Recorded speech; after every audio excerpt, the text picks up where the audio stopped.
जळगाव तालुक्यातल्या माझ्या सर्व शेतकरी बंधू, कार्यकर्ते, पदाधिकारी, माता भगिनींना विनंती करायची की आपण ही निवडणूक नेहमीप्रमाणे खासदार निवडून द्यायचा किंवा लोकसभेची निवडणूक म्हणून मतदान करायचं त्या पद्धतीने न बघता तुमच्या आमच्या काळ्या आईची सेवा करणाऱ्या शेतकऱ्यांच्या सन्मानाच्यासाठी निवडणूक आहे हे पण डोक्यामध्ये ठेवलं पाहिजे. कारण की 5 वर्षामध्ये माझ्या शेतकऱ्यांच्या संदर्भामध्ये मग कधी पीक विमा असेल, मग आम्हाला केळी महामंडळाच्या माध्यमातून केळीला आश्रय देण्याचं काम असेल, मनरेगाच्या माध्यमातून केळीला कवच देण्याचं काम असेल, किंवा मग आम्हाला गिरणा असेल, तापी असेल, हे कोणी द्यायचं काम केलंय का? आणि मग ज्यांना शेतीच्या संदर्भामध्ये तुमच्या आमच्या भावना कळत नाही अशा नाकर्त्यांना आपल्याला बाजूला सारायचंय, त्यांना आपल्याला त्या ठिकाणी हद्दपार करायचंय.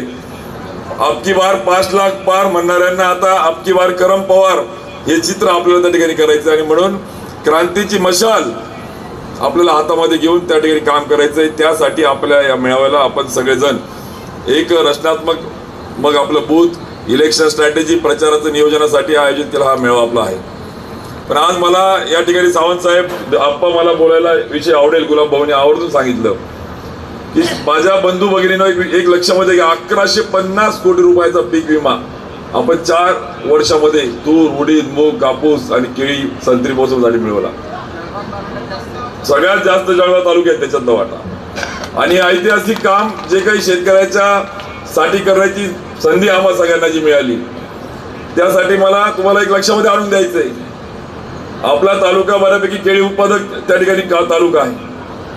केळीच्या संदर्भामध्ये आपण एक जाब यांना विचारला पाहिजे, मत मागणाऱ्यांना, येणाऱ्यांना, का रे बाबा तुमचा नेता जेव्हा आम्हाला पीक विम्याचा आमचा हक्काचा आम्हाला मोबदला मिळत नव्हता त्यावेळेस या भाजपाच्या मंत्र्यांनी जेव्हा बैठक घेतली त्यांनी सांगितलं की ई पीक ॲप जे होतं आपलं त्याच्यावर पण त्यांनी विश्वास ठेवला नाही. आमचे केळी उत्पादक किती आहेत, ज्या कंपनीने विमा घेतला त्याच्यावर पण त्यांनी विश्वास ठेवला नाही, कृषी विभागाच्या क्षेत्रावर पण विश्वास ठेवला नाही. म्हणजे किती क्षेत्र लागवड झाली आहे, यांना शेतकऱ्यावर विश्वास नाही, शासनाच्या ॲपवर विश्वास नाही.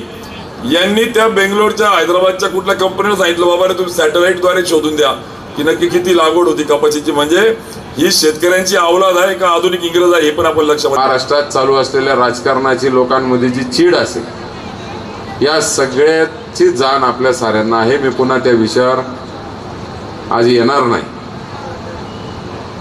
परंतु जळगाव जिल्ह्याच्या राजकारणाच्या बाबतीत, जळगाव लोकसभा मतदारसंघाच्या राजकारणाच्या बाबतीत आपण जर थोडं बघितलं असेल तर मोठ्या प्रमाणावर वल्गना, जुमलेबाजी तिथे सुरू आहे.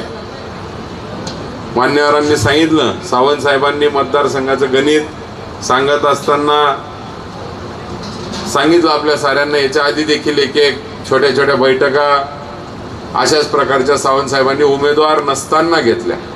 त्याची गर्दी आम्ही बघत होतो की उमेदवार डिक्लेअर नाही तरी एवढी गर्दी त्या छोट्या छोट्या बैठकींना आहे. कुठेतरी बदलाचे वारे, बदल होण्याचे वारे, बदल्याच्या राजकारणात आता जिल्ह्यात बदल पाहिजे याचे वारे कुठेतरी दिसू लागलेले. सावंत साहेबांनी आम्हाला शब्द वापरला, तुम्ही सत्ता सोडून सत्यासोबत येताय, याचा विचार तुम्ही नक्कीच त्या ठिकाणी चांगला करताय. आणि लोकांनी देखील आम्हाला तोच प्रतिसाद दिला की तुम्ही सत्ता सोडून सत्यासोबत येताय, याचं कौतुक लोकांनी आमच्या पाठीवर त्या ठिकाणी ठेवलं. आज उमेदवारी मिळाल्यानंतर एक जणाच्या त्या ठिकाणी विनंती करायला आम्ही निघालो की आपल्याला उमेदवारी मिळाली, आपल्या सर्वांचा आशीर्वाद लागेल. परंतु साहेब, संघर्षाची वाट धरल्यानंतर लोकांमधला तो आनंद, लोकांमधला तो उत्साह की आमचा आवाज इथे दाबला जात होता, तुमच्या माध्यमातून आता आमचा आवाज बाहेर निघायला आम्हाला संधी मिळणार आहे. जिथे जा तिथे फटाक्यांनी स्वागत, शाल बुकेंनी त्या ठिकाणी सत्कार आणि बऱ्याच ठिकाणी त्या ॲडव्हान्समध्ये पेढे खाऊ घालू लागलेत लोक. माझी ती सवय नाही, मला स्वतःचा विजय घोषित करण्याचा किंवा लीडवर काही बोलण्याचा मी कधीच, माझ्या राजकारणाची ती सवय नाही, मी त्याच्यावर बोलत नाही. मला असं वाटतं ती गर्वाची भाषा आहे. कोणाला किती लीड मिळेल, कोण निवडून येईल नाही येईल हे सर्व जनतेच्या हातात आहे, ते त्यांना ठरवू द्या. तुम्ही कोणी नाही ते ठरवणार. समोरून वल्गना होत आहेत, 5 लाखाचा लीड मिळेल. 5 लाखाचा लीड कसा मिळेल काय तिथं काही ते हसण्यासारखंच त्या ठिकाणी आहे. बाबांनो, आज परिस्थिती अशी 5 लाख मतांपर्यंत पोहोचले तुम्ही तर खूप आहे. 5 लाखांचा लीड कसा मिळेल हे त्या ठिकाणी आपल्याला जर राजकीय गणित काढलं तर ते कसं तुमच्या पुढे मांडलं तर तुम्ही हसाल लोक. पण ही जुमलेबाजी असते. आमचे वरचे एक नेते सांगायचे 15 लाखावर खूप प्रश्न नंतर विचारले गेले की 15 लाखाचं तुम्ही काय कमिटमेंट केलं होतं लोकांना आणि 15 लाख का दिले नाही. तेव्हा ते चुनावी जुमला राहत आहे. तसे जे उद्या नंतर सांगून मोकळे होतील ते चुनावी जुमले असतात. पण या जुमल्यांना सर्वसामान्य माणूस बळी पडतो. त्याला आपल्याला आता बळी पडू द्यायचा नाही. गणित आपल्या साऱ्यांना सांगितलं या ठिकाणी. शिवसेनेच्या मतांवर आजवर मताधिक्य हे भारतीय जनता पार्टीला या मतदारसंघात मिळत होतं. हीच शिवसेना बाजूला निघाल्यानंतर त्यांचं मताधिक्य कमी झालेलं आहे.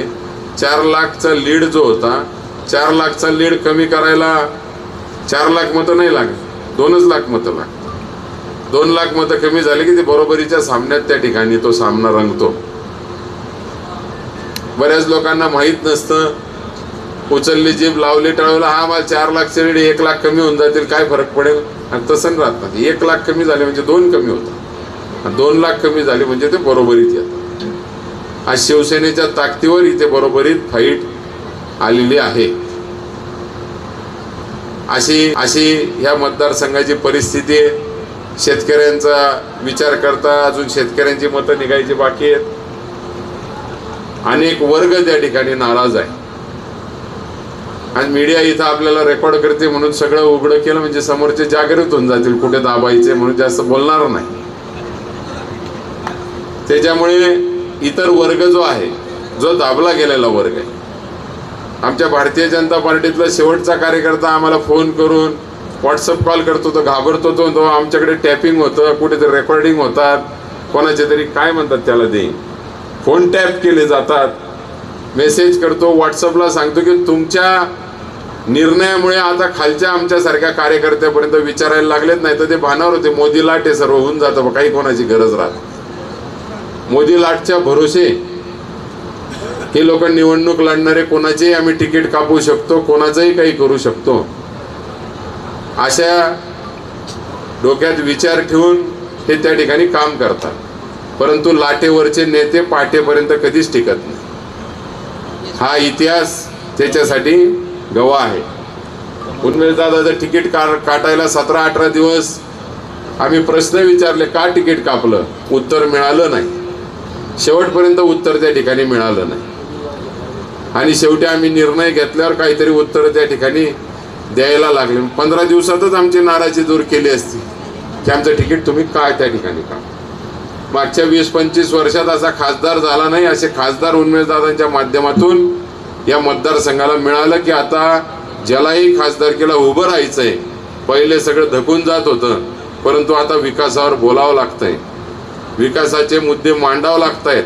ही सवय उन्मेषदादांमुळे आपल्या या मतदारसंघाला आता लागलेली आहे. परंतु गल्लत होते. आमच्या आई समान आमच्या स्मिताताई परवा आप्पासाहेब फार विकासावर शेतकऱ्यांवर बोलायला गेले. त्यांचं काय म्हणणं पडलं की मी पारोळा आणि अंमळनेरमध्ये 3-3.5 कोटी शेतकऱ्यांची कामं करून दिली. 3-3.5 कोटी शेतकरी. आपल्या जळगाव जिल्ह्याची तरी पूर्ण लोकसंख्या 3-3.5 कोटी आहे का?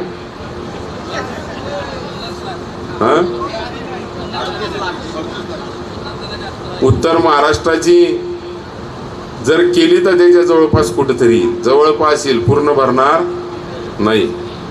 3-3.5 कोटी शेतकरी. ठीक आहे, विकासाची तुलना करायला लागली. सगळ्यांना उन्मेषदादांनी एक शेतकऱ्यांविषयी बोलण्याची सवय लावली, त्याचा देखील आम्हाला आनंद आहे. शेतकऱ्यांच्या प्रश्नांची जाण ठेवा. उद्या शेतकऱ्यांच्या प्रश्नांवर आपल्याला सगळ्यांना भांडायचंय, तरुणांच्या प्रश्नांवर आपल्याला सगळ्यांना भांडायचंय, महिलांच्या प्रश्नांवर आपल्याला सगळ्यांना भांडायचंय. उद्योजकांचे कंबर मोडलेले आहेत, अनेक छोट्या छोट्या उद्योजकांचे, त्यांच्यासाठी आपल्याला भांडायचंय. पण चांगलं थोडा अभ्यास करून भांडा.